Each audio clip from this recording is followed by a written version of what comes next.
اعوذ باللہ من الشیطان الرجیم بسم اللہ الرحمن الرحیم۔ آج مجبوری کی حالت میں ہم یہ ویڈیو تیار کر رہے ہیں کہ حال ہی میں ایک شخص کا ایک ویڈیو منظر عام پر آ گیا جس میں اس نے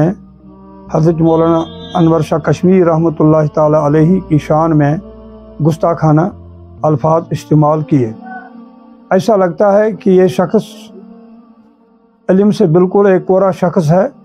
اور اس کو حضرت شاہ صاحب کے علمی مقام اور کمالات کا کوئی علم نہیں، ورنہ جموں کشمیر میں اس وقت تک ایسی جسارت کسی نے نہیں کی ہے، نہ ہندوستان میں نہ ہمارے ہمسایہ ملک پاکستان میں جتنے بھی علماء کرام ہیں، حتیٰ کہ علماء بریلوی میں سے بھی کسی نے اس وقت تک حضرت شاہ صاحب کی شان میں کوئی گستاخی نہیں کی۔ اور یہ حضرت شاہ صاحب کی ذات جو ہے وہ برصغیر میں ایک انڈسپیوٹڈ پرسنالٹی مانی جاتی ہے، ایک غیر متنازع شخصیت مانی جاتی ہے، اور ان کا نام جس کسی مکتب فکر کا کوئی آدمی لیتا ہے تو وہ نہایت ہی ادب اور احترام کے ساتھ لیتا ہے۔ لیکن قیامت کی علامتوں میں سے ایک علامت یہ ہے کہ ایسا وقت آئے گا کہ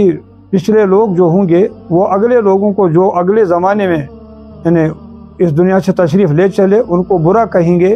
اور وہ علامت آج ہمیں کھلی آنکھوں سے ظاہر ہوتی ہوئی دے رہی ہے کہ ایک ایسا شخص نہ معلوم کہاں کا رہنے والا ہے اور اس کا علمی مقام کیا ہے بھی یا نہیں ہے، تو ایسے شخص یعنی میڈیا میں آ کر ان حضرات کے متعلق بیان بازی کرتے ہیں جن کا نام لینے کے لیے علامہ اقبال ایک جگہ فرماتے ہیں، محل نور تجلی استرائی انور شاہ چوں قرب او طلبی در صفائی باطن کوش۔ علامہ اقبال فرماتے ہیں کہ حضرت شاہ صاحب کی رائے جہاں پر ہوتی ہے محل نور تجلی است، یعنی نور تجلی کی وہ جگہ بن جاتی ہے، اللہ تعالیٰ کی طرف سے یعنی نور اس جگہ پر اس رائے پر برس پڑتا ہے، اور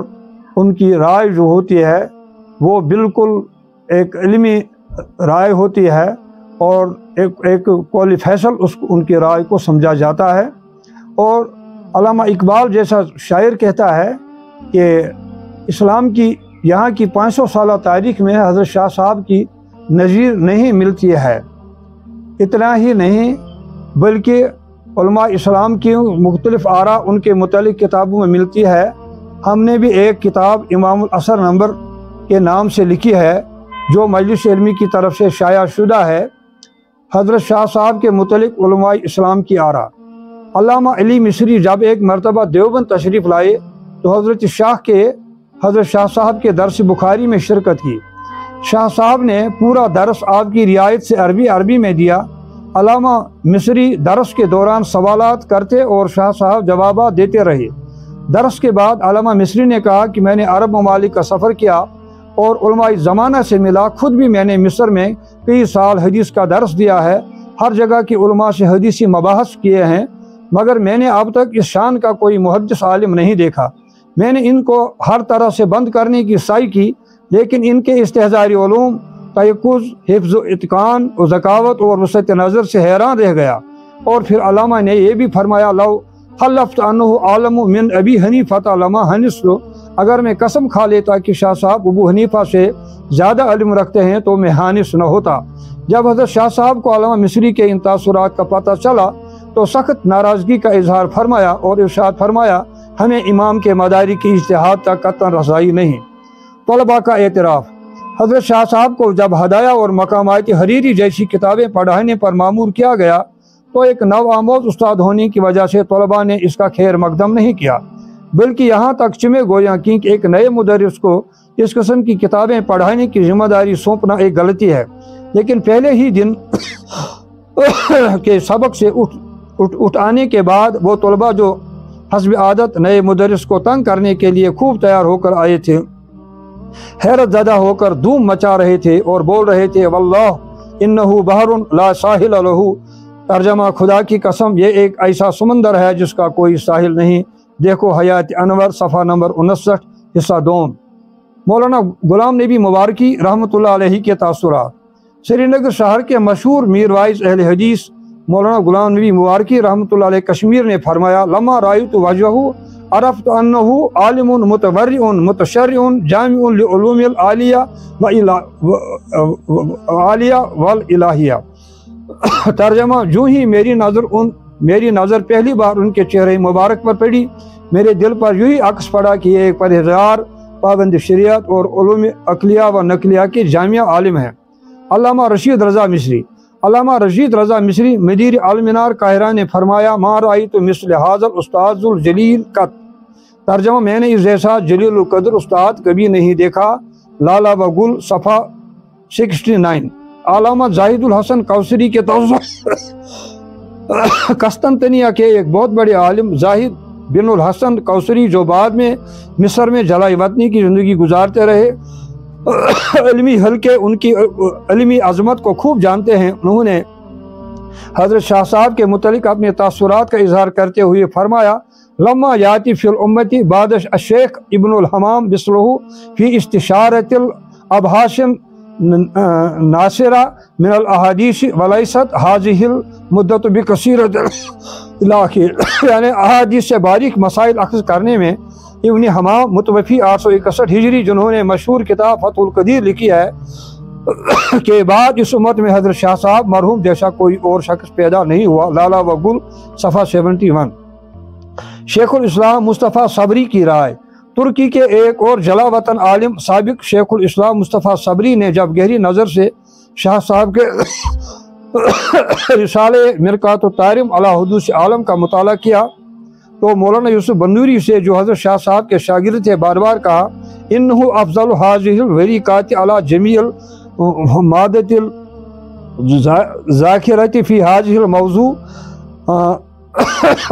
فاتح افضلها علی حاضح الاسوار الاربعۃ للصدر الشیرازی۔ ترجمہ، یعنی حدوث عالم کے موضوع پر آج تک قدیم و جدید علوم میں جو کچھ مواد ملتا ہے، اس